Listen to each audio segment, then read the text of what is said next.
We can bring in our reporter James Creedon, who's at one polling station here in the capital. James, what more can you tell us from where you are this hour?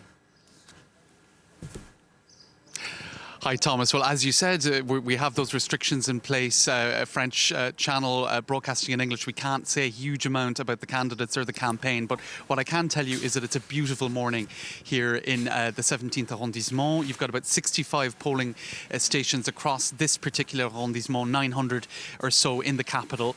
And we've seen numbers strengthening coming in to this particular polling station. There are actually two polling stations here. We're at an elementary school, and two of the 65 polling stations are side by side because you have a cap on numbers that you can have at each particular polling station to ensure that everything is above board and properly overseen.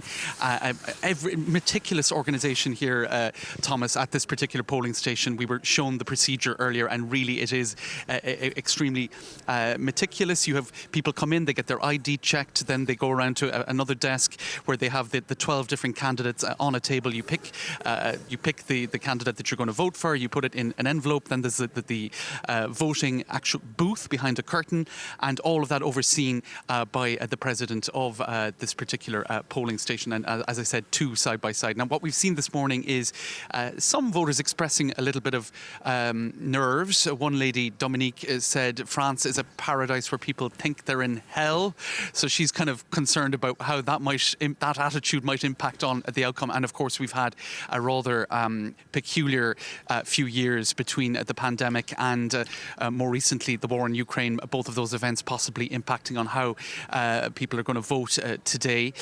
So we've also seen some people combining their voting this morning, their civic duty, with a morning jog. Others coming in with their goodies, having been at the Marché de Batignolles, the local market nearby. So quite a nice, I wouldn't say festive, but certainly upbeat atmosphere here this morning. A typical Sunday morning, except there is that one big difference. People are casting their ballot for the presidential election.